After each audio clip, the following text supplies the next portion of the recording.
Right, at this moment, however, it's time to introduce our second guest speaker. Tony Dodd is Director of Investigations for Quest International and the Director of Quest Publications Limited, publishers of UFO Magazine. He's one of the UK's leading authorities, if not one of the world's leading authorities, on UFO abductions. He's a former North Yorkshire police officer of some 25 years standing, and Tony has never flinched from his conviction that extraterrestrial visitations are affecting the lives of ordinary people on a scale unimaginable. His efforts to investigate and highlight mysterious animal deaths has led to scores of similar reports reaching him from all corners of the globe. Ladies and gentlemen, your warm appreciation, please, for Mr. Tony Dodd.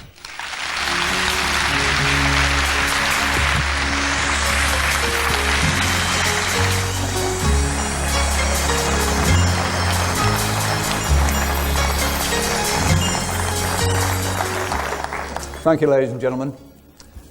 It's always nice to see all these faces, particularly of friends who come here every year to see what new information we can reveal.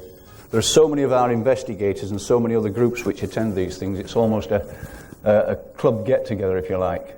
But I would like to just say a thank you to all these people who have travelled long distances to come today, and particularly friends from Northern Ireland, all over the country. And of course, I do know that we've got people from Denmark, and of course United States, and all our people from Puerto Rico, all good friends, all working on the same thing, and that is to get answers to this thing. And of course, as our good friend Nick Pope, of course, is amongst us. We're all trying to find answers. We all know there's something happening. We've known it for many, many years, and we've been slowly but surely gleaning information which is leading us to a conclusion which we are going to, without doubt, come to in very, very quick time. We are going to know the answer to this. Make no mistake about it, ladies and gentlemen, in very, very quick time. Of that I'm in no doubt. Things are building up so fast now in all parts of the world. The authorities are not going to be able to keep this thing down much longer. They've done a hell of a good job over the last few years, but they just cannot keep this thing down much longer. What I intend to do today, initially, I'm going to play an audio tape to you of an interview I did with a Belgian F-16 pilot who was, amongst his friends over in Belgium, scrambled to intercept UFOs over Belgium. These were the giant triangles which Belgium were getting about 91, 92. I've had this, he came to my home with an English fighter pilot, and they allowed me to do an interview with him and record it, but at that time I wasn't permitted to release it. I have now been given the go-ahead that this thing can be released. This pilot has cleared it with his own side, his own country, and so I thought it would be something worthwhile for you to listen to on how these F-16s were scrambled, that these things are real UFOs, and that they are intelligently controlled vehicles. If we put the tape on now, please. You will see some footage of taken in Belgium of these triangular objects at this particular time. Something like that. What I actually spotted lots of people was a kind of triangular thing.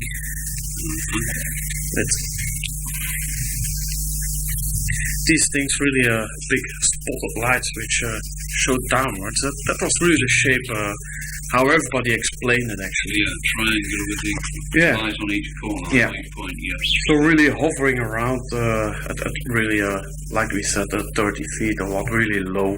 Yeah. And just going away.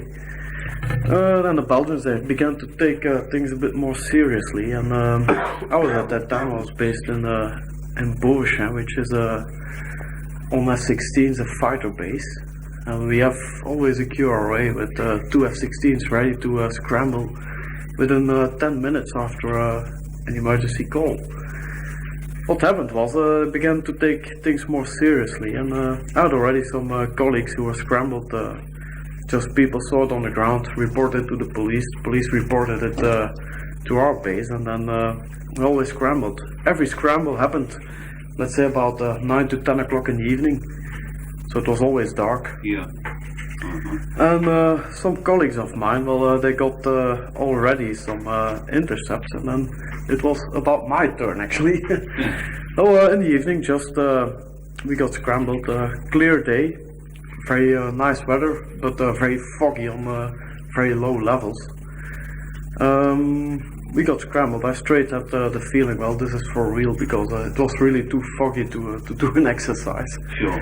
So, but anyway, you get scrambled and one's airborne. You always fly in pair with a two-ship, and then you get the instructions. And well, they gave us the vectors for where the target was, which was in this case, well, this thing, unidentified flying object. We went to there, and we got it eventually very, very nice on the radar. The radar picture, well, I'm sure you'll get the cassette later on. I'll give the phone number next week via doc. It gives the altitude, it gives the speed, the direction, everything you need to know what the UFO is doing actually. At the time we picked it up, it was low to medium level. I mean that from 1,000 feet to 10,000 feet was about 5,000 feet actually. Very, very slow speed, and well, almost hovering in fact, and just traveling a bit 50 knots or what, very at ease. What range was? The range was eventually, when we picked it up, 30 miles out, 40 miles out. Then we got an initial search, and at 30 miles out we definitely had a lock on the thing. We closed in, and what happened with the other colleagues as well is it stays very calm, and you always get the feeling it has everything under control till it says, well, now it's enough. And always happened. I think with me it was about 18 miles out that the thing just decides, okay, this is enough. Get an increase of airspeed from 50 to 100 miles an hour straight to well, let's say Mach 8, Mach 9, Mach 10, incredibly. And the altitude, well, it went from 5,000 feet straight up to 60, 70,000 foot just in a split seconds. At that moment, of course, well, we got it initially. You see the reaction on the radar, and then just brake locks because it can't really follow that. Yeah. And that was it. We came back. I straight had to hand in, of course, the tape, and Sure. that's actually what happened in a few words. Can you get any indication of size from your radar screen of No. the target? You can't do that. No, because the size, well, because if we, well, blip is a blip, and Yeah, sure. we can put the angle of the radar really downwards. We can even pick up cars. I see. So I see. it's really. So it could have been very large. It could have been. Yeah, the amazing thing is the call comes from people on the ground to say, well, because actually the thing I was searching for was pretty close to the town of Liège, and people saw it on the ground. Well, they estimate people on the ground who saw it. Well, it's really a huge thing. Yeah. Well, like we discussed before, they're all quite huge, quite big. Yeah. And well, no messing about, because the initial vectors we got was from the sightings on the ground, and then we picked it up on radar. So we were definitely talking about this triangular shaped thing. Right. And was it, from your point of view, did it appear to be under intelligent control?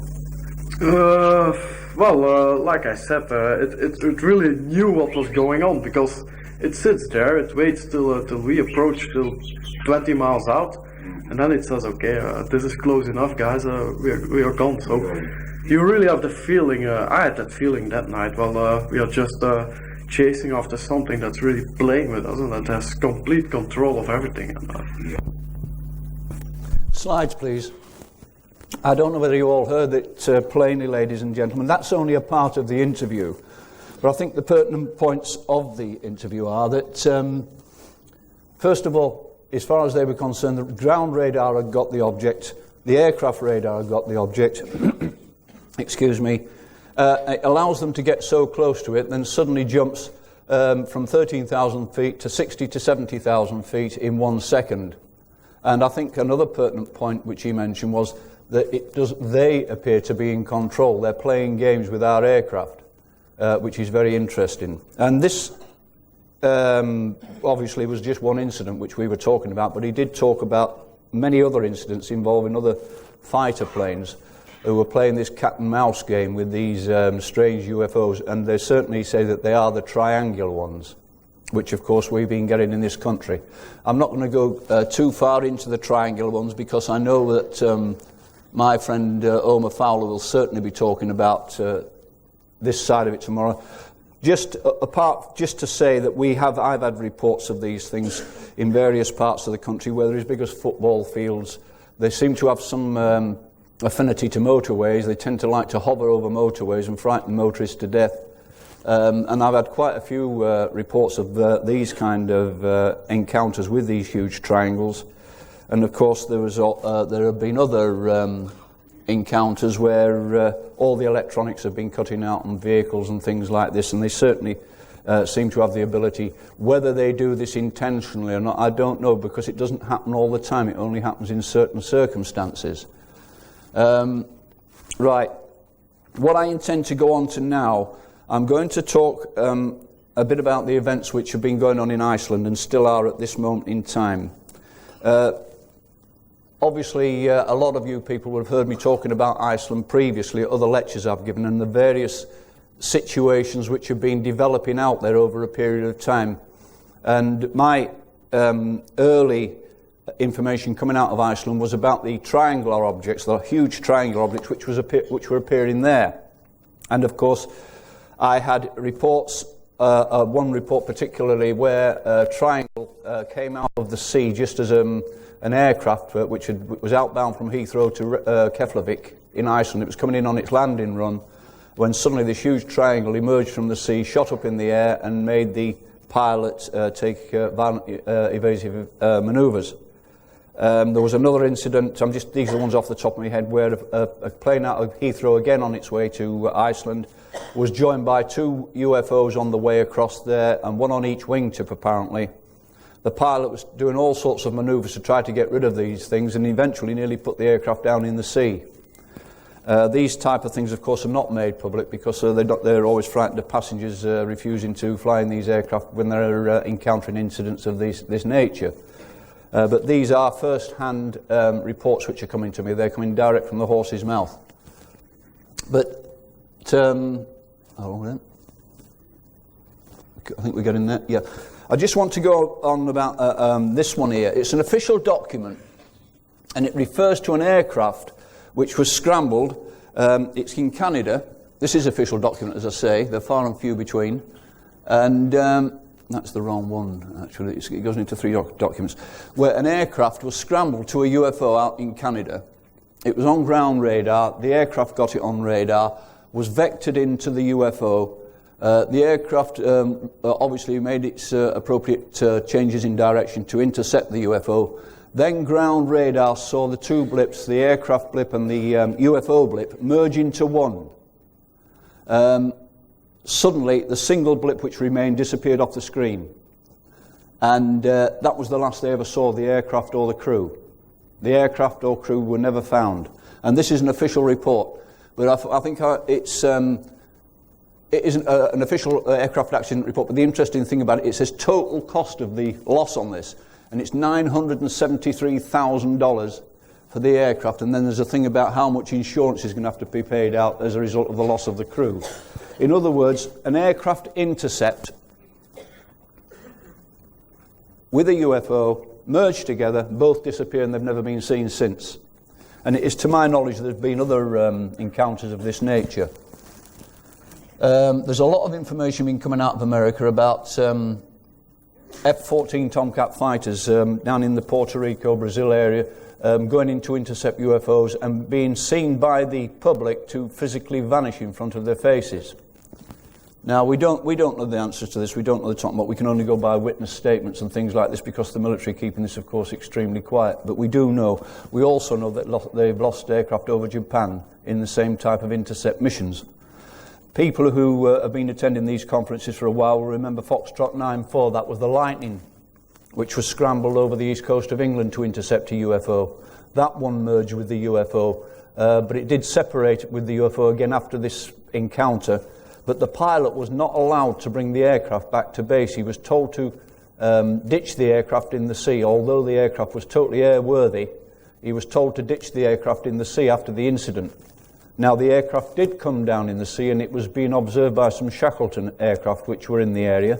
It was seen to come down and land on the water as instructed. The aircraft quickly sank, and the pilot was never found. Now, when the aircraft was recovered from under the sea, the canopy was still closed on it, but there was no pilot inside the aircraft. But that's another story. But it's just pointing out the consistency of some of these encounter reports. That's basically telling you exactly what I've just told you, where it goes on to the vectoring and the time this thing happened. It was 23rd November 1953, and intensive aerial searches revealed no trace of the aircraft, and its crew are still missing. But that is an official document. It proves it happens. Now, if we go back to Iceland again, the reason I focus on Iceland because there is an enormous amount of UFO activity going on and around the waters of Iceland. And apart from the one I just told you about, the one that nearly hit an airliner, and the two that chased the airliner across, and they travelled all the way from 100 miles out of England towards Iceland, and these two UFOs stayed with this aircraft the whole time, even though the pilot was taking violent evasive actions. They still stuck to his wingtips. They only flew away as he started to get to his landing mode when he was approaching Keflavik. Now, going back to 1953, UFOs were known to be coming down and landing in the ocean up in the Arctic Circle. They were being picked up on the deep space radars and things.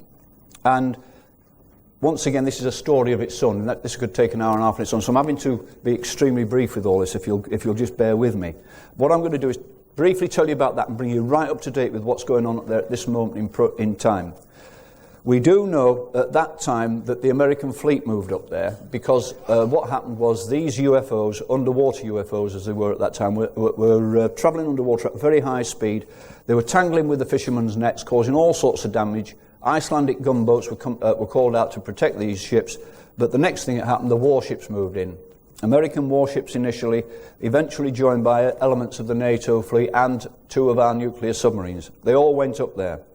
Now, during the course of all this, my contacts up there were in contact with various elements of this fleet, and the Russians were also involved, and they were covering the area from the Barents Strait, of course, which is where they come out of Russia into the main North Atlantic. And during the course of all these operations were going on for quite some time. And during the course of these, suddenly the Americans lost a warship. The warship disappeared. There was an immediate sea search put together with every vessel which had been involved in the initial flotilla, including civilian ships. And they were sent on a search of that quadrant of water for hundreds of miles around that quadrant of water. And that ship was never found. Now, that's just the map of the area where it was all taking place. It's in the Denmark Strait, just where this beam goes. There, along there. That's where it was all taking place. Now, at this time, the Americans had one of their new stealth ships up there. Now, if my slides are in order, which I doubt very much, these are just some of the shots of Iceland, because it is the most beautiful place. It is the most uncontaminated place in the world. And we wonder why this activity is up in that particular quadrant of the world. Is it because it is so free from pollution and everything else? Well, that's one of the nuclear submarines that went up there anyway. So I'll get to the stealth ships eventually. But there was the American stealth ship up there. Now, the American stealth ship, as much as we know about it at this moment in time, it isn't an aggressive ship. It's not an attack ship or anything like this. It's full of extremely sophisticated electronic gear, which is for scanning. Basically, it can scan in the air and it can scan under the water and pick anything up moving either way, either in the air or in the water. And it's so advanced is this thing, it can guide a whole fleet by virtue of what's happening in this ship. Anyway, the search went on for this American destroyer. And they never found it. I don't know what happened to it. They don't know, but I'm telling you, people on the scene were searching the sea for a long, long time, and they didn't find it. And without going into detail, that is what got me into trouble in America when I talked about previously being threatened when I went out. When I was lecturing out there, I talked about this, and I talked about this American ship which had gone missing, and it upset a great many people out there. I shouldn't have been talking about it, apparently. But going on from there were all sorts of things happening whereby these triangular objects were seen coming out of the sea. And on one occasion, I got a ship-to-shore telephone call from some of my contacts out there, and they were in a state of absolute panic. There were two of these huge triangles that suddenly emerged out of the sea, and they were hovering very, very close to several vessels which were out at sea fishing at that time. And they were hovering over the top of the ships, or very nearly over the top of them. And suddenly, during this conversation, all the telephone conversation broke and everything. I lost contact and everything else. And I got reconnected about some 15 minutes later, and apparently all the electronics on all these boats had gone down. And they suddenly said what happened is these two giant triangles suddenly came down very, very slow out the sky and went straight down into the sea. And the moment they entered the sea, all electronics on the ships came back again. Now, who is it that's flying these giant triangles? Who is it that's got something which can hover in the air, things as big as football fields without sound? It can go down into the water like a submarine. It can shoot out of the water up into the air. It can vanish. It can do what that pilot was talking about, jump from 13,000 feet to 60 or 70,000 feet in 1 second. There's no way this is something we've got. For a start, pilots could not stand the G-forces in such vast and fast movement from a standing start. It would kill them outright. There's no question about this at all. Now, from the Iceland point of view, they know. It's not a case of they're speculating that aliens are here. They know that they're here. The residents in Iceland know that aliens are there. They've been seen there. And they've been seen on a semi-regular basis. And I'll get to that a bit later on with this, where things have been building up there. During this incident with the flotilla in Iceland, at one time, all the ships were told by the Americans were in charge. They usually are in these things. They seem to be, as far as the UFO ET field is concerned, they seem to be the top experts on this, and everybody in the world seems to take notice to them because they've obviously got an enormous amount of experience in dealing with this kind of thing. The American warships told every other ship to stand off and not to come any closer than 3 miles. And of course, as ordered, everything dropped back until there was a clear circle around the American warships of 3 miles, 3 sea miles, 3 nautical miles. This was getting evening time when this happened. Nobody knew why. They weren't told why they were told to stand off. They were just told to stand off.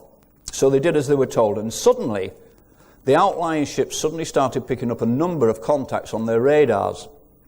And at one stage, they ended up with 16 of these objects coming in, and they were coming towards the American warships. Now, they got to a situation where the ships on the outside could actually physically see these objects in the sky. They were balls of amber light. And the whole 16 actually came in, stopped, and hovered above the American fleet. And they hovered there for some time. And several minutes later, they all shot off in unison together. Now, there were no aircraft by any standards we've got. They certainly weren't helicopters, because helicopters could not have been that far out to sea.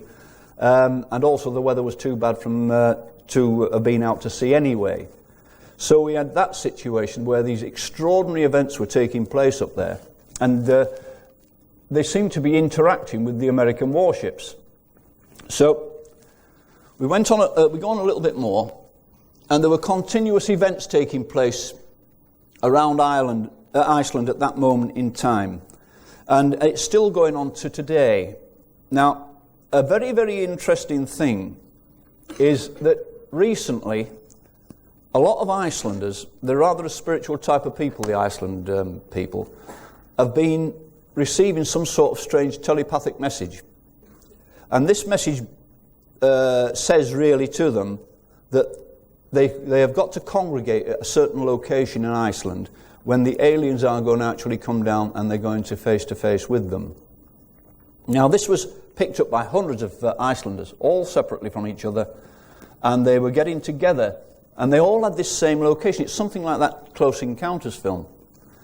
And an arrangement was made for this lot to get together and to all congregate at a certain location in Iceland, a remote area near a glacier, on the 26th of August.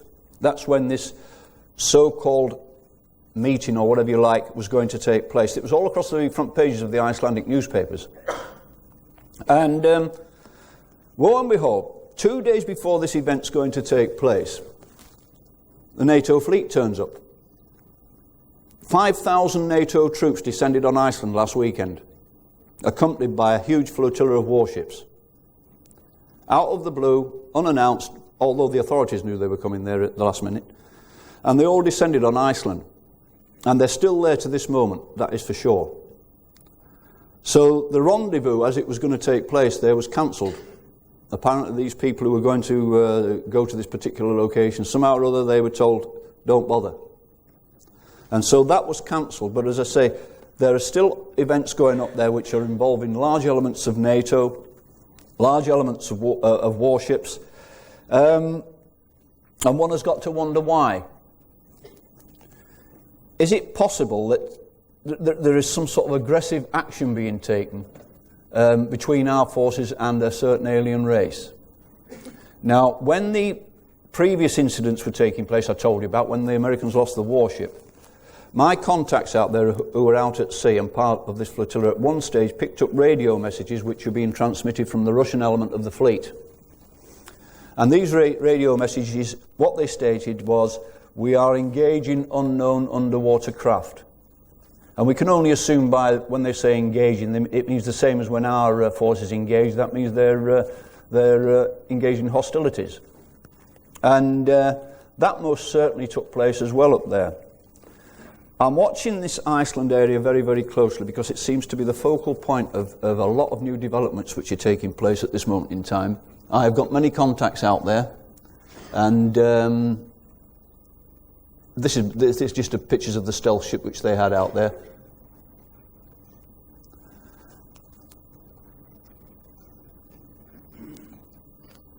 An awesome looking thing.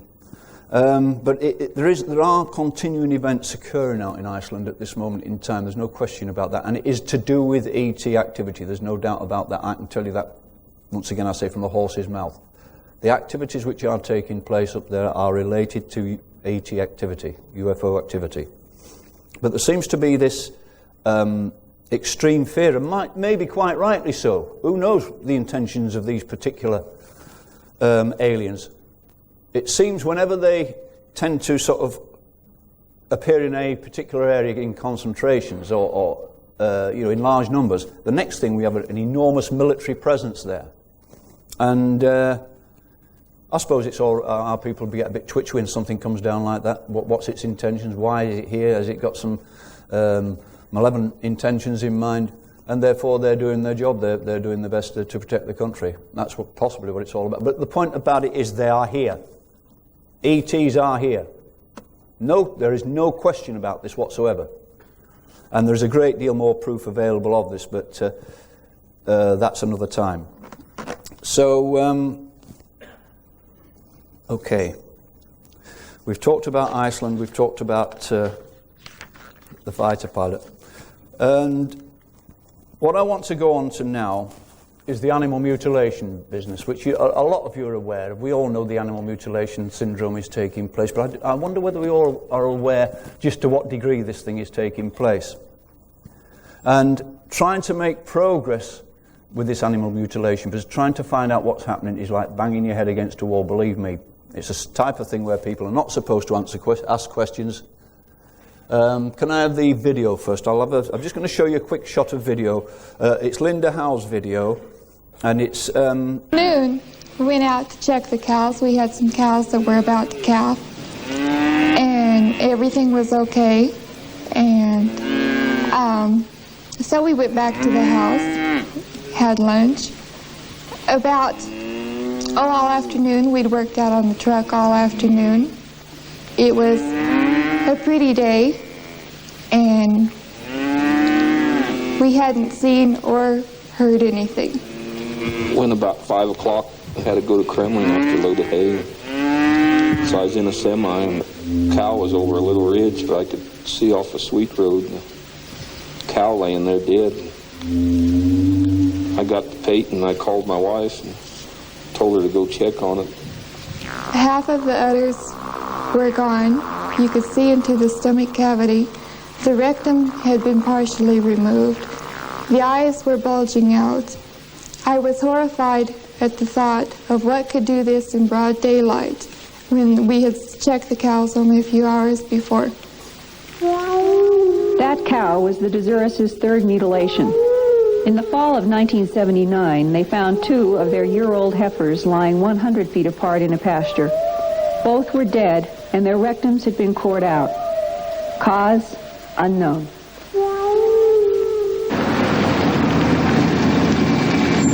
One deputy sheriff in Wyoming is so frustrated with the mutilation mystery that he has gotten his local crime lab's cooperation to investigate mutilations as they would human murders. This fall, we had 10 mutilations, 8 in Sweetwater County and 2 in Daggett County. And in 1975, we had 16. From everywhere I go, they tell me that it's predators, which I do not believe. Why do you feel differently?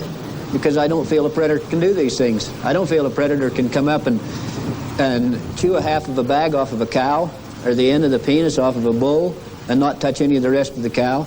I've been around predators, and they'll go inside the abdominal cavity first and eat the insides, which is easy eating.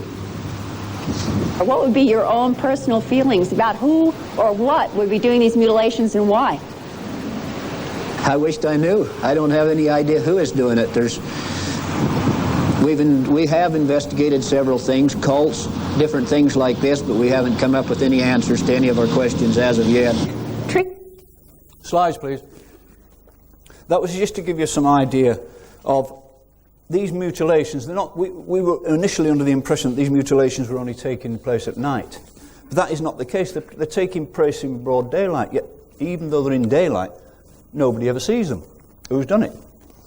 Now, I'll just go through 1 or 2 slides on the mutilations, which some might find unpleasant, but it's the only way you can describe something, by showing people visuals. These mutilations, like that lamb, happened on the east coast of England, and where they've had a real blatting with animal mutilations over the last couple of years.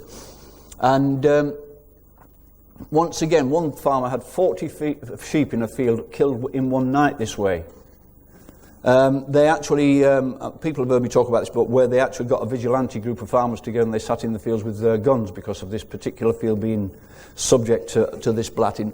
And they sat there all night in this field one night, never saw a thing. Following morning there was a mutilated sheep in the same field as where they'd been sitting guard. Now, I've only just recently found out a very interesting thing about this, because one of the people who was in that field, and I've only found this out in the last few days, he'd been having a lot of problems, head pains and blacking out. And he was once involved in a road accident where he had quite severe head injuries, and he went to, obviously, the hospital because of this business, and they said that they scanned him and said they thought he had a very slight blood clot on his brain. But interestingly, while he's going through all this, it turned out that 2 of the other people who were in that field the same night as him have also developed the same symptoms and have also ended up at hospital with the same blacking out situation and loss of memory and all sorts of things. And they reckon both of them have possibly got a very small blood clot on their brains as well. Maybe a pure coincidence, but it is a big coincidence if it is the case. So there was 40 odd in one field. It went on for weeks and weeks, did this over at the east coast of England, up near Scarborough, Fylingdales, Whitby, all that area. They were getting a real blatting. And it continued for an awful long time. Animals were being killed and they were being quickly removed by the Ministry of Agriculture, who moved in, who refused to talk about, deny all knowledge. And now that one is from Northern Ireland, as our friends from Northern Ireland in the audience will know. It's just a typical cattle mutilation where there's not a sign of blood around, of course. With any of these mutilations, you never find any blood. There's hideous wounds, there's organs removed, but never a sign of blood. Now that one, that cow there has got half of its jaw's gone. It's just the skeleton of its jaw. Various organs have been taken from it, including its udder. That is for Northern Ireland. I'm just pointing out this goes on all over the place. It's not going on just in the States or Canada or Puerto Rico or Brazil. It's going on here, it's going on in Scandinavia. And one has to wonder at times whether this does affect human beings, whether they ever do find human beings in the same situation. And we do know about the one that was found in Brazil, which I haven't brought the slides today because I'm sure it could distress people to see it. But it is going on. Now, I was talking to my good friend from Puerto Rico, George Martin, before I came on, and of course George is going to he'll thrill you with what he's got to tell you about what's going on there, so I don't intend to get involved in it. But one thing we were saying is that what is happening here with our animal mutilations is identical to what they're getting in Puerto Rico and Brazil, but he will go into that. Foxes, all forms of wildlife. One time we thought it was only domestic animals it was happening to. That is not the case. It is happening to all forms of wildlife. And it doesn't matter how big or how small the animals are. And as I go on with this, you'll see by the time I come to the end of this slide exactly what I'm talking about. Hole in the head, brain has disappeared, rectum cord out, no blood anywhere in the body. There was one incident out on the East Coast where, and once again some people may have heard this before, where a chap was driving along the road in broad daylight. As he was driving along, he said he suddenly seemed to be sort of a mist in front of him in the distance. And as he was driving along, suddenly a badger fell out of the air and landed in the road in front of his car. Of course, he jumped on his brakes violently. He said he did catch the badger with the car, but he didn't hit it hard because it dropped a few feet in front of him and he jumped on his brakes. When he got out, the badger was still kicking, but it had a hole in its head, just the same as this fox had. And unfortunately, the badger died very, very shortly afterwards. But this thing fell out of the air.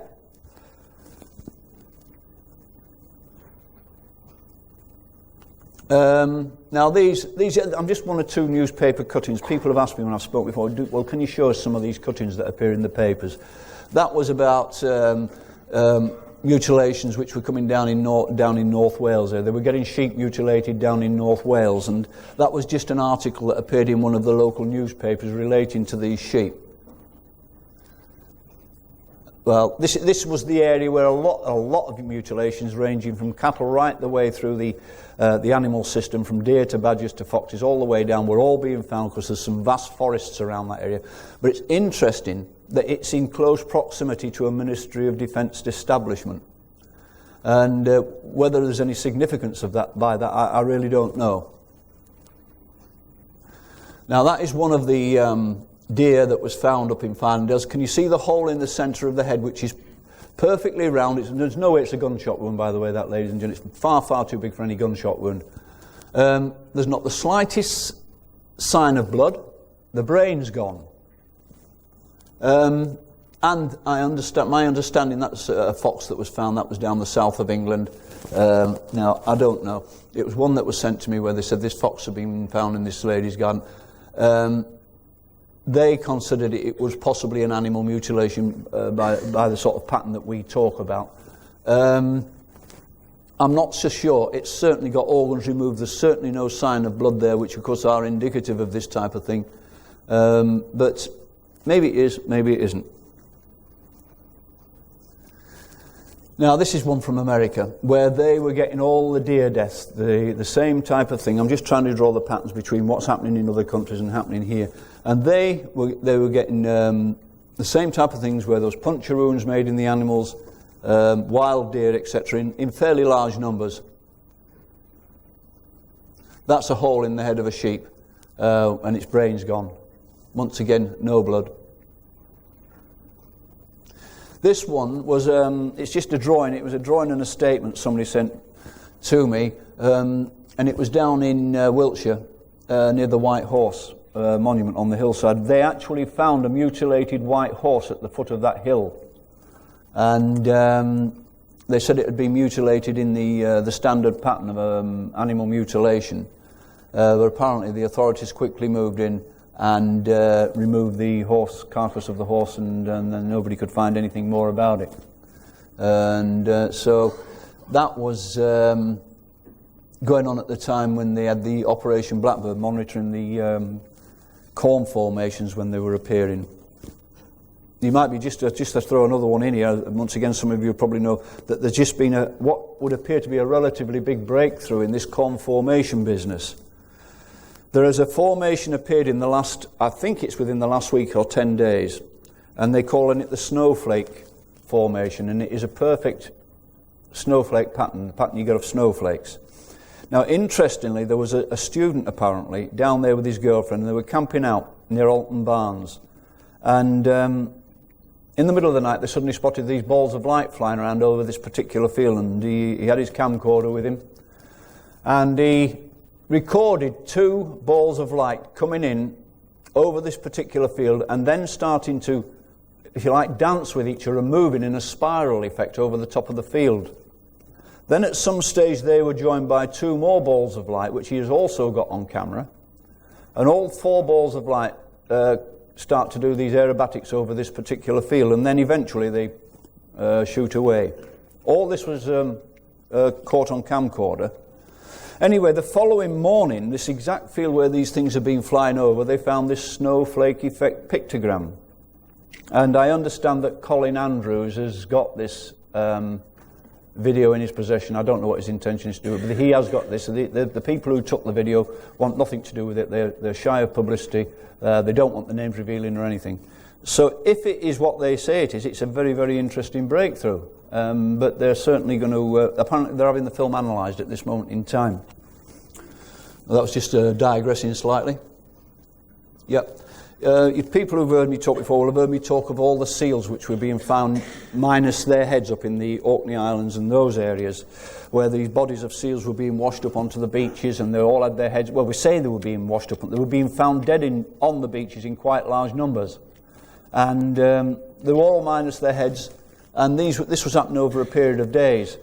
I spoke to the vets involved because they actually did some autopsy on one of these bodies, and they said that these heads had been removed in a very, very surgical, very precise type of way, and that every head had been cut off at exactly the same point, and the cut had gone straight through the same part of the spine, the 2 bones of the spine in every case, and not once had the cutting instrument touched the spine. So it was really extraordinary.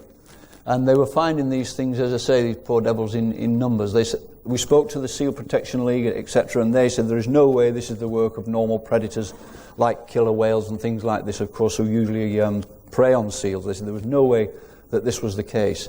The big argument was at the time, it was going on by the police and the Seal Protection Society, was were the animals being killed on the beach, or were they being killed at the sea and they were being washed in? The police attitude was that they must be getting killed at sea purely and simply because there's no sign of blood on the beach at all. But the Seal Protection League were under the opposite opinion. They reckoned the things could have been killed on the beaches where they were found. This is an interesting one. There may be some people in the audience who know about this one, but it was one that was passed to me from down south where some people had their pot-bellied pig killed. It was night. It was put in a barn at night, apparently, this pot-bellied pig, where they had their other animals. And the barn door was closed at night, and it was just a latch. There was no bolt or anything like that, it was just latched. Anyway, when they got up the following morning, they found that the barn door had been torn off its hinges, and the pot-bellied pig was missing. And it was found about half a mile away, minus its head and one of its legs. Once again, there was no blood anywhere around to be found. But the interesting thing about it is the fact that whatever had got this pig out of that barn doesn't seem to have had the intelligence to realise all he had to do was lift a latch to open the door. It had physically got this barn door and ripped it off the hinges. And the people who own this barn said this would have taken something of extreme strength to have been able to have done this. So that's another strange one. This is just another picture of a couple of deer that have got the same type of holes in their head, and they, believe me, they have lost a large number of these deers. The game wardens up in these areas, this forested area up on the east coast of England, have been finding these in fairly large numbers. And I was lucky to be able to get some of them to do some photographing before these things got whipped away, before anybody could find them. Even a hedgehog. this is one or two. I threw one or two slides in of the American side of it just to sort of give you comparisons again of what they do. How they actually excise the flesh away from the lips of the animal, the tongues disappeared, the eyes or ears disappear, yet, once again, never any blood. That's one with a cow which has had its udder removed, no blood. These are the ones which have just been recently shown in our magazine. They're from Sweden. They are getting animal mutilations out in Sweden the same as we are.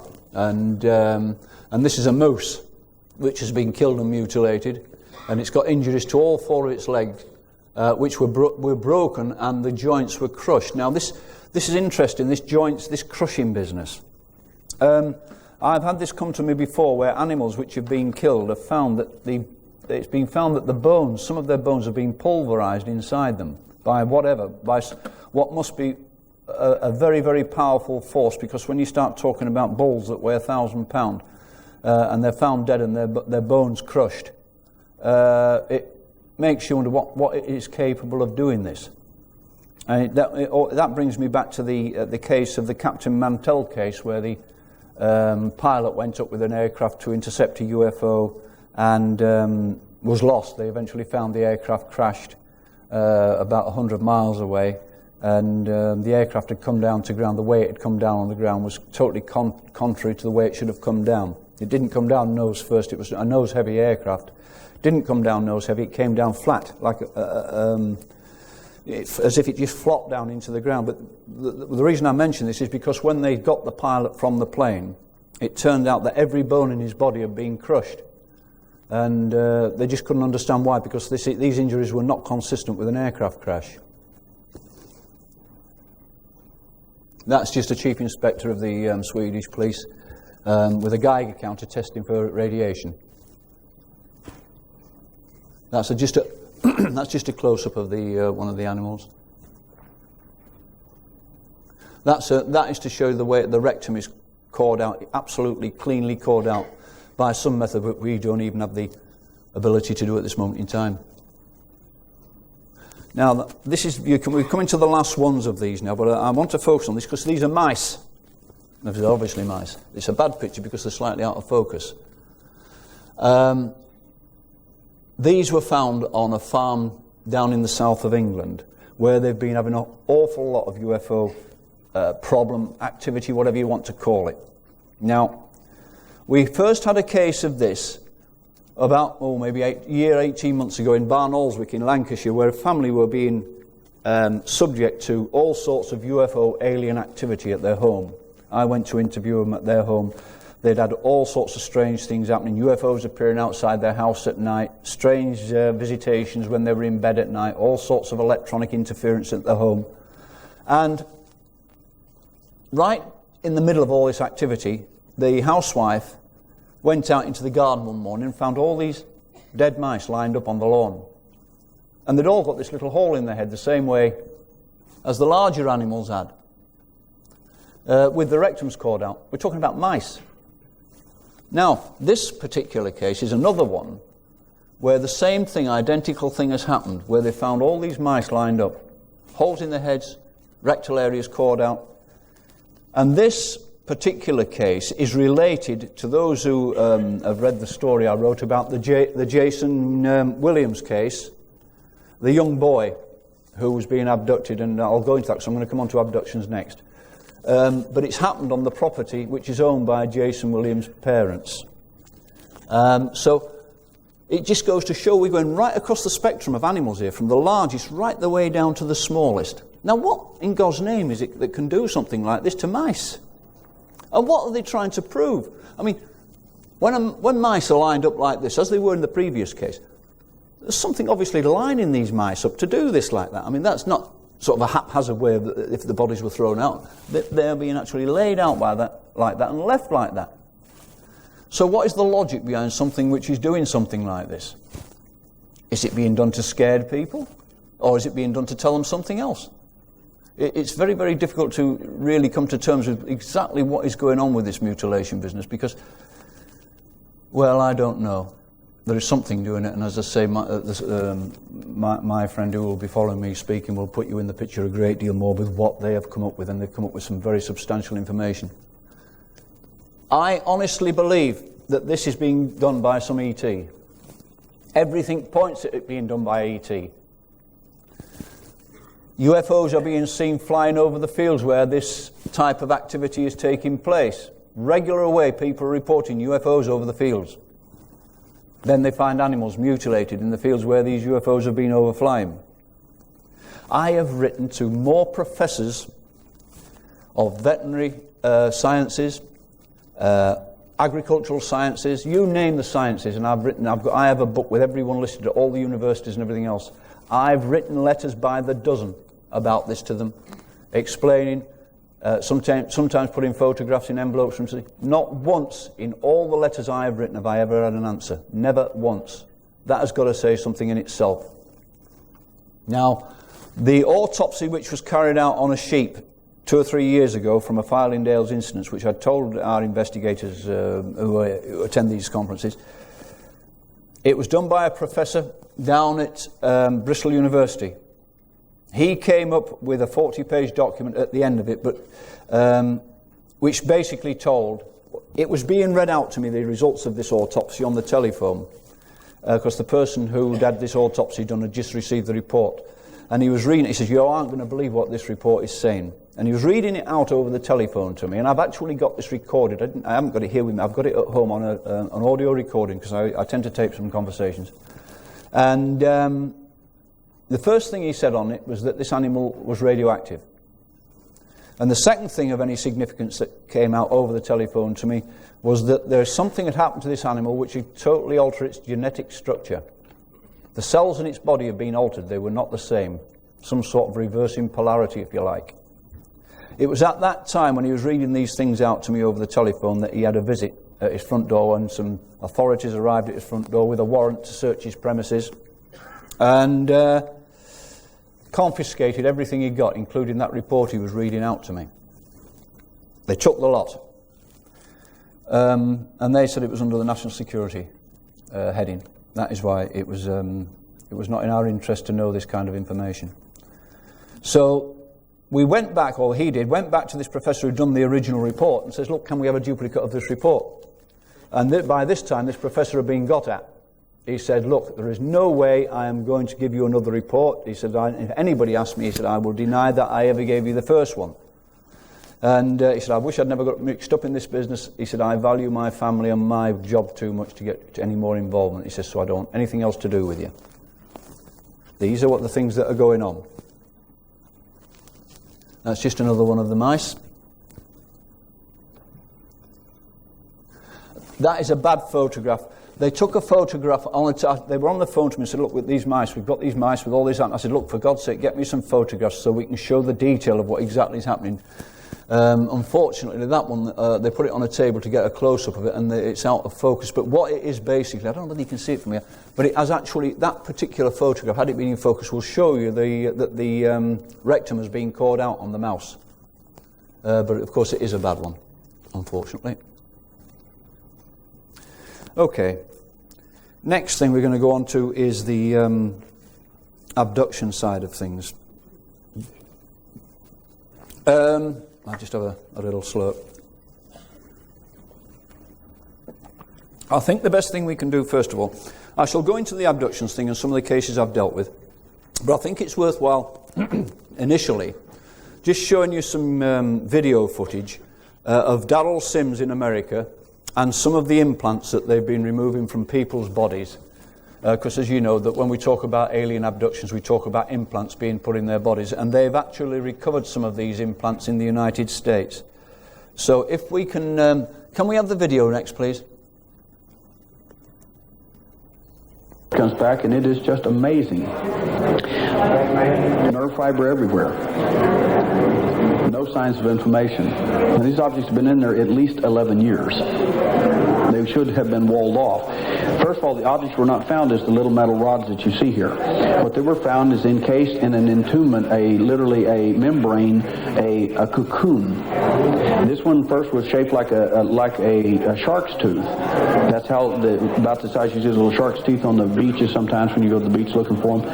And it was very dark colored, very dark gray. And the membrane surrounding the objects, at first he thought was just, there again, the inflammatory response to objects. That was obviously what it was, had to be. So that's what he thought. He was curious the way it was set up.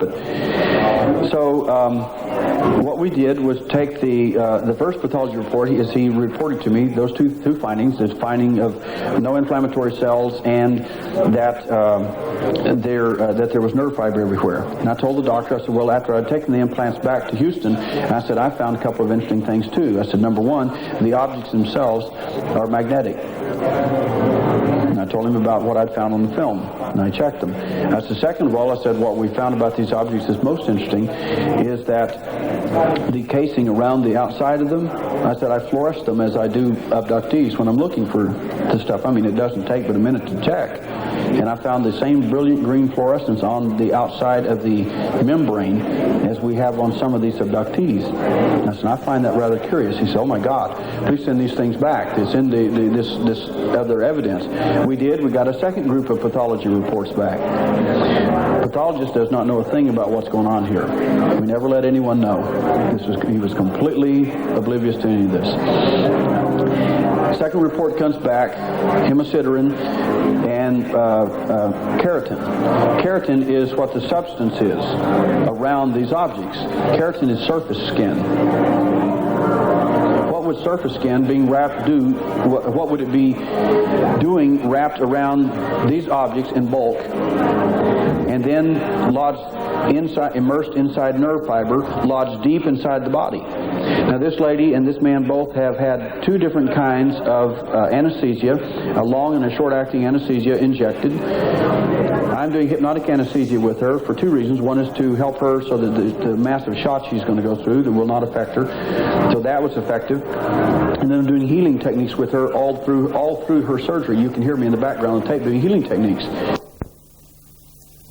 Yeah, that was to just, I don't know whether you could follow it properly or not, but this is relating to the recovery of implants on abductees in the United States. Now, there is so much argument going on about this abduction business and whether it is happening or whether it's not happening and whether it's something else. Or I was having an argument on radio the other day with Susan Blackmore. Her first remarks about abduction some time ago was that this was being caused by a thing called temporal lobe epilepsy. In other words, the brain was being stimulated in a certain way by external electronic forces.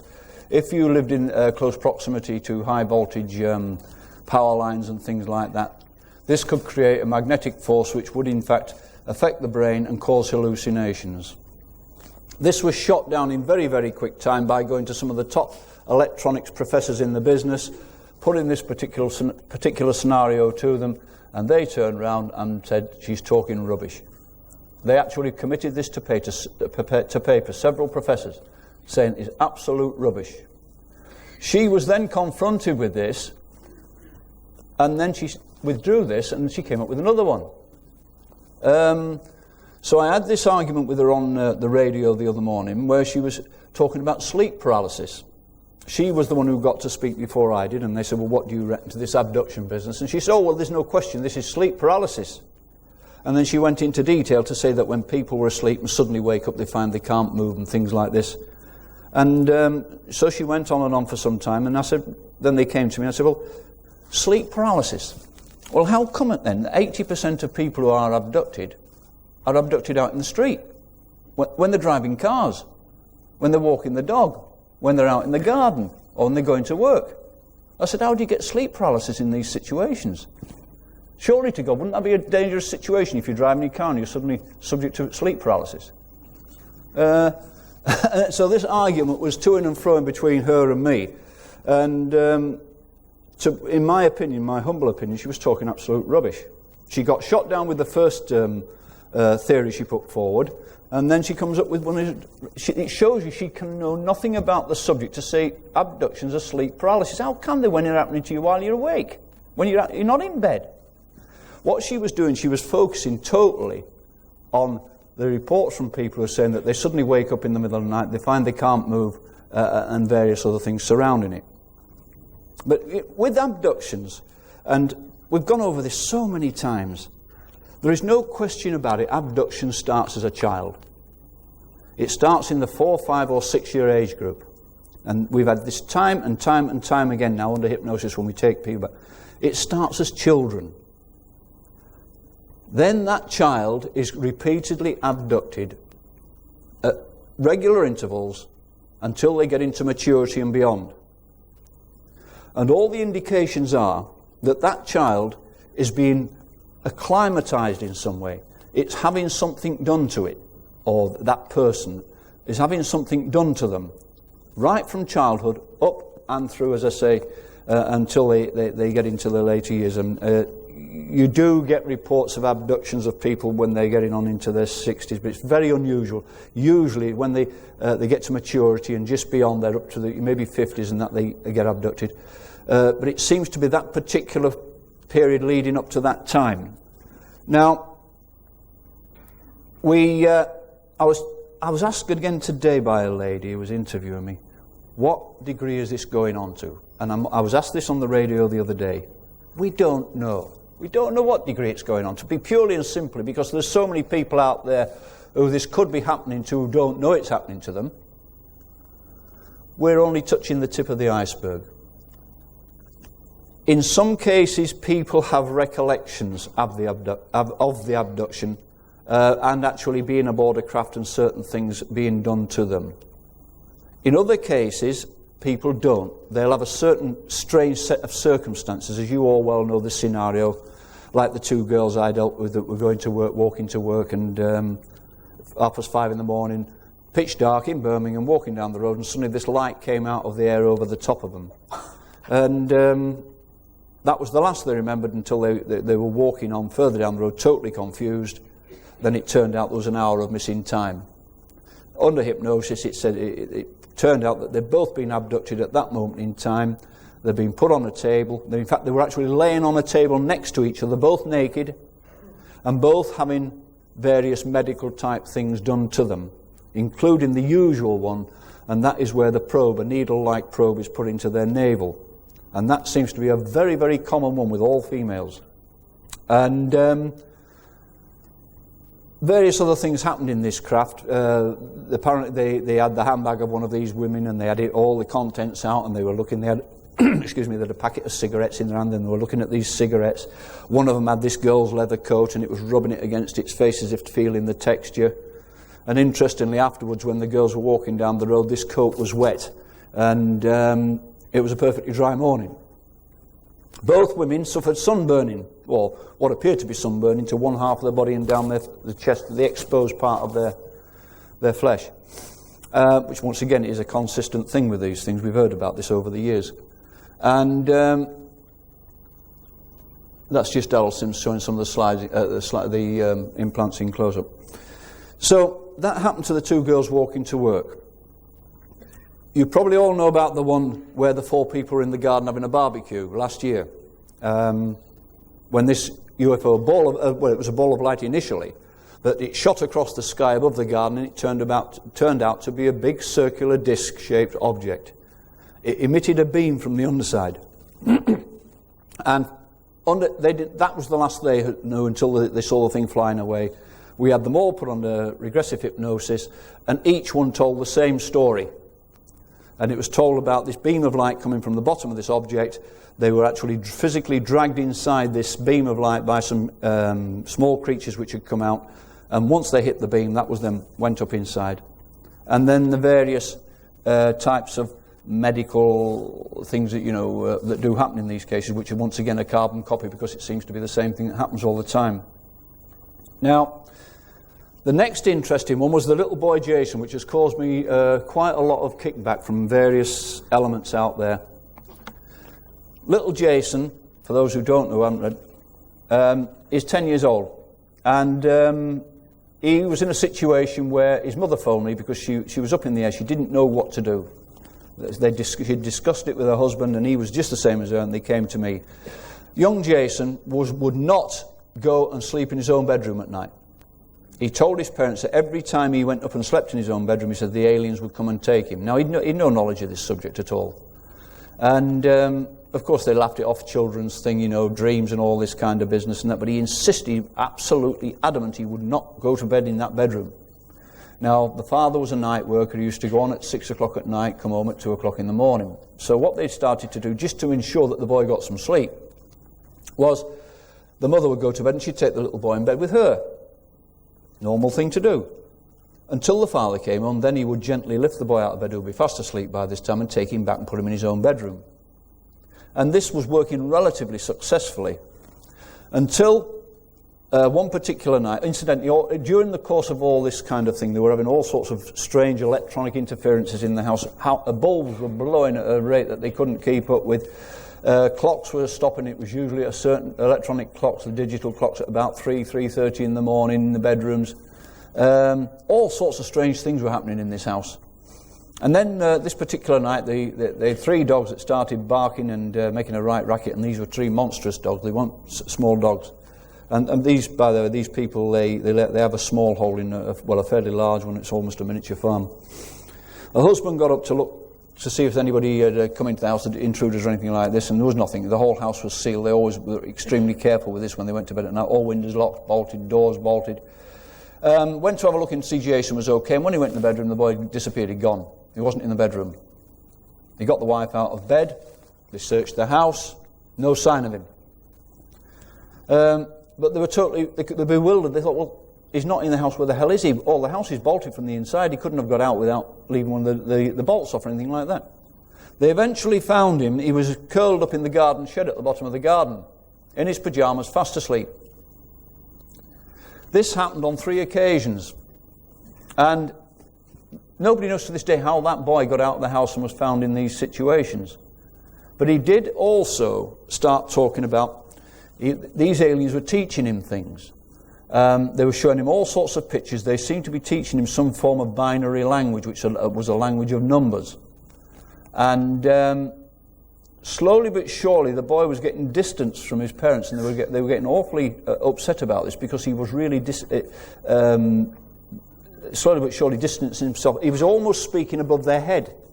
He was talking with a sort of superior type of attitude. They took him to a child psychologist, a doctor, a woman doctor, told her what was going on, and said, look, please sort this boy out for us. We're having all sorts of trouble with him. And he was under the wing of this doctor for a year, and she tried everything in the book on him.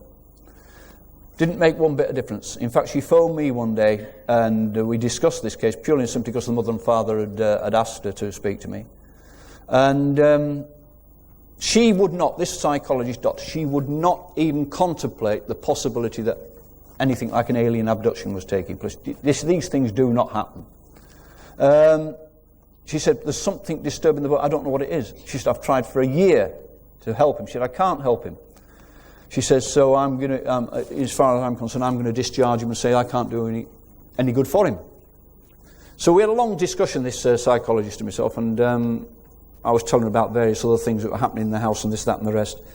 And she said, well, I've got to reserve judgment on something like this. I really cannot accept that something like this is really happening. I said, well, that's entirely up to you, I said, but I'm telling you that these kind of things do happen. Anyway, to go on further on this, all these things continue to happen. And it was on this farm where they've recently found these dead mice. Now, Jason has drawn these aliens who he's in constant contact with, and there's no question about it, they're our little grey friends. They're absolute carbon copies, his drawings. But they had all sorts of strange things happening on their farm with their animals. They had all the farm animals suddenly dying for no apparent reason. The minister, they called vets to the scene. The next thing that happened was all these people turned up wearing this head-to-toe protective clothing, all white with headgear on. All the carcasses of the animals' bodies were removed. They were told that they couldn't keep any animals on this particular piece of land for at least 12 months and to apply in 12 months' time for a license to put animals back on it. The 12-month period ended. They reapplied to have the animals put back on the land. They went to the Ministry of Agriculture and said they wanted a permit to be able to do it again. And when they told them, they said, well, what are you talking about? We never told you that you couldn't have any animals on this land. And she said, you people came. She said, and you actually give me a piece of paper saying that I could not keep animals on this land anymore. And they said, sorry, you've got the wrong office. This is not us. And to this day, they have denied all knowledge of this. Anyway, because nobody is saying that they gave them this piece of paper saying they couldn't keep animals, they've now started again, and they've put animals back on the property without getting any permit or anything. And it's since they've put these animals back on the property that they've suddenly found these dead mice. But interestingly, I mean, it's right back, by the way, it's right next to Ministry of Defence properties, this. There's a huge forest at the side of this land, and on the other side of this is the Ministry of Defence. It's quite a large area of land is this they've got there, and apparently once a year what they do, they allow these, what they call it, bikers, you know, they usually like motorbikes, but the mountain bikes, off-road bikes, and they have some sort of get together, and they come in from different parts of the world, and they have races, and they do this on this particular land. It's happened once a year. Anyway, they came this year, and of course they put their tents down in the field to all these lads, and anyway, when they were about to go, the night before they went, they contacted this lady and her husband to thank them for their hospitality and everything else, and they says, well, thank you very much for the light displays that you supplied last night. It was wonderful. So she said, what light display? They said, the light display over the field where we were camping. And she said, well, we didn't supply any light display. And it appears that while all these lads were in their tents in this field, just about to go to bed, except all these lights appeared in the air over these tents, and apparently they were doing all sorts of aerobatics over the top of these tents. Now, because of the problems she was having with this young boy, she decided to take him away from the farm on a week's holiday and leave the father at home to look after the house and everything else and the land. And she took him away and onto a caravan holiday. It was a long distance away from where they lived. And they took his grandma as well, her mother, with them. And they were enjoying themselves on this holiday. And of course, once he's away from this place, he seems to be a lot more relaxed. During the course of this holiday, one morning when the Jason's mother woke up, she could hear her mother sobbing because the mother had the end bedroom at the end of the caravan. She could hear her sobbing, and she was a bit worried because she's getting on, she's elderly. And so she went and knocked at the door and walked in, and there was her mother laying in the bed, and the bed and her mother's were covered in blood. The mother's nose had been bleeding dramatically, violently, and it was all over the pillow and everything else. And of course, she said I cleaned her up and helped her the best way I can. She said she was very, very distressed. She said she was hurting, her head was hurting, and God knows what. And so the daughter said, well, what did you do to do that? She said, well, I haven't done anything. She said, in fact, when I woke up about 2:30 this morning, she said, you know when you turned the light on in your side of the caravan? She said, it woke me up. She said, and I was all right then. My nose wasn't bleeding then. And so, of course, her daughter then said to her, well, we didn't turn the light on at our side of the caravan last night. We've never been out of bed since we went to bed. And the mother said, well, at 2:30 in the morning, a very, very powerful, bright, white light came under my bedroom door. And she said, I saw the light, thought, oh, what they got up for in the next room. And then she said, the next thing I know, bang, she was out. Anyway, she woke up, as I say, covered in blood. And it's just another one of those extraordinary things which are happening to this family. And from that time on, incidentally, and it's very sad because the daughter was telling me only this week that her mother has sent a message. She lives in another house, of course. She sent a message to her daughter saying that she would rather she didn't come to see her anymore because she's too frightened. And this is all to do with what is surrounding this family. There are many, many more things happening to the family other than I've told you now. Strange things appearing in the bedrooms at night. As I say, the dogs going bananas at night. The whole family are in some state of continued shock, and they don't know what to do to get out of it.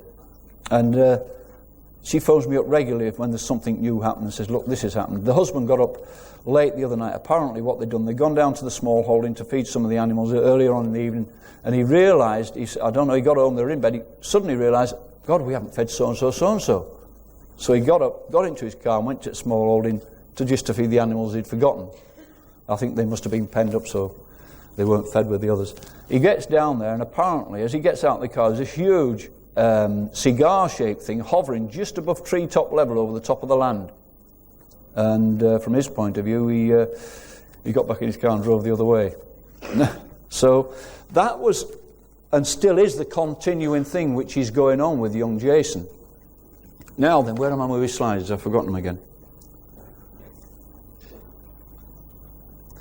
That's the usual. The young boy is Jason there. His mother phoned me up 2 days ago, extremely distressed, when the young boy had turned round to his father and said to him, I don't know whether there'd been some altercation there or something, but he said to his father had said, look, you just do what your father tells you. And he turned around and he says, you are not my father. So his father said, what are you talking about? What do you mean? He says, my father is out there. He says, you are not my father. And that has hurt his real father. It really has hurt him. And he just cannot understand why this boy's coming out with these things. But as his mother says, he seems to be developing this attitude where he's looking down at us now. It's very, very strange. And she said, we don't like it. But it's an ongoing situation with Jason's family. And I will keep monitoring the stuff as it comes through. And I will. That's the land, by the way, where just to show you some of their land that they've got bordered by the trees and that.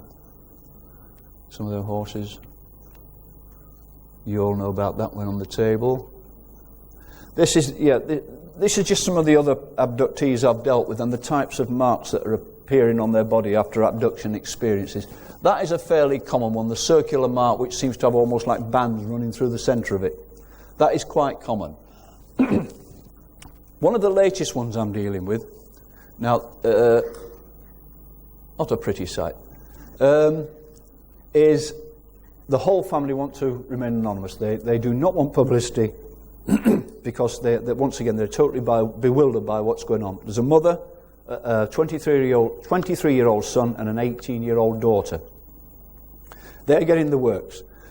They're getting alien figures appearing in the bedrooms at night. They're getting... the young girl, the 18-year-old girl, wakes up, sees strange figures in the bedroom at night. Of course, she panics like hell and gets her head under the covers, as you would. But she keeps waking up in the following morning finding that her night clothes have disappeared. Once again, which is consistent. We've had this before, where people have gone to bed and they found the night clothes disappeared. Or conversely, they've gone to bed at night and when they've woken up in the morning, they're wearing somebody else's. And they're not even in their house. So it makes you wonder what's happening in the middle of the night. But this particular family, I'm on with this one at this moment in time. This chap, the 23-year-old, is remembering quite a bit of what's happening to him, and this is what he's telling me. There's no reason to believe this boy's lying. His mother's having the experiences, his sister's having the experiences, but he is being taken up into this craft. He's being put on a table, and the aliens are actually communicating with him. They're allowing him to see what they're doing. There seems to be some sort of a friendship has developed between him and the aliens for whatever reason. Now it's interesting because for the first time, in all the times we've had all the little greys reported, all the tall blondes in the background watching what's going on, he tells me, which I find interesting, that these little grey aliens, they're wearing masks. What you see when you see the little grey isn't the true alien. And he said they actually, one of them, this is conversation ongoing between them. He said one of them actually took one of these masks off and let him see what it was like underneath one day. And he said it was, without doubt, insectoid. It had the face like an insect. He said it seemed to have no bony structure. It seemed to be all soft and like rubbery. But, excuse me, they actually performed an operation on him and allowed him to see what they were doing. And then on his stomach are the marks of this operation. What they did, they cut 3 times down each side of his stomach. Now, this photograph wasn't taken until a week after. They didn't realise that I wanted photographs. And there were 3 cuts on either side of the stomach going inwards, one below the other. Now, interestingly, he says these little aliens, in these suits they wear, they had 3 slashes on either side, almost like gills, down the side of either side of the spacesuit. And they allowed him to see them doing this. He said there was no pain or anything like that. And they said what they told me, that this thing would be of great help to me later on. I wouldn't understand it at this time, but it would be of great help to me later on as I got older. Now, obviously, he woke up in the morning in bed, and could this have been a dream or anything? And of course, there he is with all these marks on his stomach. Now, his mother, she was so upset about this, she took him to the doctor. She went with him to the doctor. And she phoned me the morning she'd been to the doctor. She said, I showed the doctor these marks, and he said, has he ever had an operation then? She says, no, he's never had an operation. He said, well, it's got me totally beaten. He said, I've never seen anything like this in my life then. And so those have appeared on his stomach. Doctor doesn't know, but they have appeared.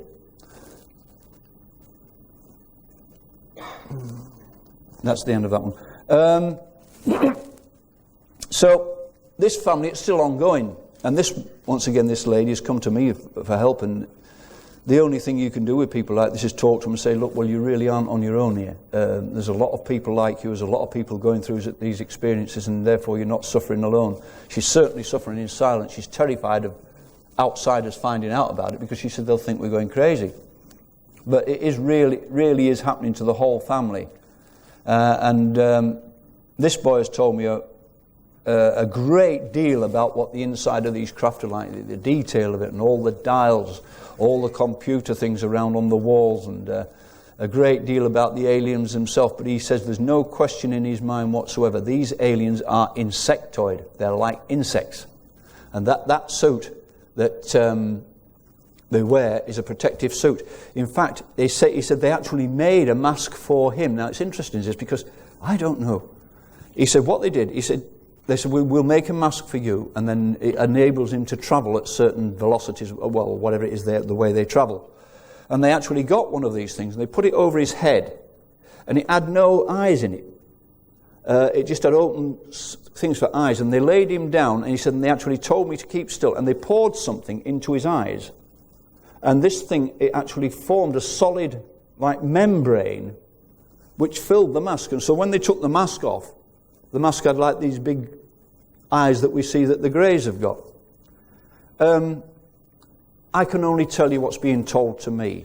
This family is so genuine, you wouldn't believe it. They don't want publicity in any shape or form. They want help. Even the boy, he's terrified of what's happening to him, but he has got extreme detail of it. I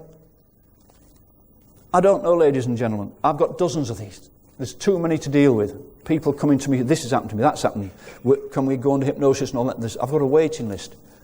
And so when we start talking about how many is this happening to, God only knows how many it's happening to. But it's got to be happening to thousands of people. And particularly when on many occasions when I have people under hypnosis, they talk about being in the craft, and when they're in the craft, they can see several of the neighbours sat round the sort of circular rooms with like benches around, and all the neighbours are sat there. So it doesn't necessarily mean that they abduct one person at once, or 2 or 3 or 4 as we did in the garden. It strikes me that they can abduct a whole street if they so wish. And we've certainly had this in the States, where they've actually had, on one instance, where they had 2 coachloads of people totally disappeared. About 90 odd people, all disappeared, never been found since.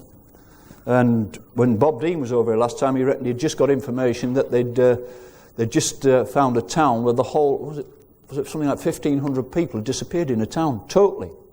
And the only reason they found out about it is that some of the people who lived in this town had gone out for a day out. When they come back, nobody there. So, and that's supposed to be, so what, we know there's been cases like this before. That one happened in Canada where the whole town disappeared, and they've never found anybody in that town from that time. So it strikes me that they can do it to large numbers of people as well as small numbers of people. And there's no question about it. They are in control. They can do what they like, and we haven't got the power to stop them doing what they like. It makes you wonder, at the bottom line with it, is whether they're responsible for us being here. They're treating us like the animals on a game reserve. as we treat animals on a game reserve. Sorry? Thank you. Well, we're still on with it, ladies and gentlemen. We are making breakthroughs, we're making progress. It's slow, but we are getting there. Now, just one thing, I've just been told I've only 5 minutes left. You will have read, some of you, excuse me, my throat, in the last magazine about this incident which happened in the Welsh UFO crash, is it 74? I've left the documents behind anyway. Where a UFO crashed on the hillside, the Berwyn mountain range in Wales. It came down, there was a huge crash which caused a 3.5 explosion, or whatever you want to call it, on a Richter scale. All the residents of the local town heard it, of course. It shook their houses and things fell off the walls and things. They went out and they saw this glowing object on one of these hillsides, very, very remote hillsides. And one of the locals, a nurse who lived as near as you could live to that sort of thing, because it wasn't accessible totally by road. You'd have to go off the road and walk from God knows how long to get to it in impossible terrain. She phoned the local police and said, I think an aircraft's crashed. You can see it on the side of the hillside. It's come down, it's glowing on the hillside. And so the police said to her, look, can you make your way up until we can get over there? Being a nurse, you might be able to assist in case there's injuries. Okay, she says, gets in the car with a couple of her kids. Off she goes up this mountainous road towards this thing. And they get so far, then they have to stop, and they can't get any further. In fairly quick time, the military arrive, and everybody's ushered out of the area. Now, the nurse, when they got to the closest point, they were watching this thing pulsing on the side of this hill. There was a pulsing orangey red light. And she could see small lights moving across the hill near to this thing, as if somebody was walking along with torches and things. And anyway, then they were sort of ushered away, and the military moved in, put a total quarantine on the area. Nobody was allowed in that area. Even the farmers who farmed that country were not allowed in there for a week. They totally sealed the whole area off. And then, really speaking, nobody knows what exactly happened, because the whole thing was so isolated, and nobody was, as I say, allowed anywhere near this damn thing. And so basically, and this is basically, as I say, I'm short on time. I can't pinch anybody else at the next speaker's time. The whole thing seemed to die a natural death. I've recently come across somebody who was part of the military attachment. They were sent up there urgently. They weren't the first on the scene, but they were special forces. They represented a special forces team, and this person I know he was an officer. He's retired now. Was an officer on this special forces retrieval team. He says they were summoned up to this area at short notice. Eventually, when they arrived up at the area, they were divided into two sections. His unit was divided into two. He had one unit, and then there was another. He says that they were told to load some boxes onto their lorries and to take them with all due haste down to Porton Down, which of course is the biological warfare establishment down in the south of England. They did as they were told, exactly as they were told, and of course it was a fair long trip back. So on the way back down to Porton Down, they stopped at a motorway cafe. I thought, we'll have a cup of tea, as the army would. As soon as they got out of their vehicles to walk into this place, somebody came out of a car up to them, flashed a pass up and says, you will get back into your vehicles, you will continue to drive until you get to your destination, no stopping. They went continuous right the way back to Porton Down, where they went into the complex there and unloaded these boxes. And it wasn't until then that they realised, when the scientists there opened these boxes, that they got some aliens in them. 2 dead aliens. He said they were human-looking, about 5 foot tall, very, very slim, as if it was somebody who'd been in a concentration camp. He said they certainly weren't human. There's no question that they were not human. And he said, the day he saw those aliens in them boxes down there, he said it changed the course of his life. Now, it wasn't until later that the rest of the unit who'd been there with them came back to their billet, or the resting place. And of course they got together and were talking, and it turns out that the second team, which had been split from them, would actually recovered and given live aliens to take back down to Porton Down. And they were discussing their element, the way they took the live aliens down there. It's very, very new as this case, and this person, once again, has nothing to gain by lying.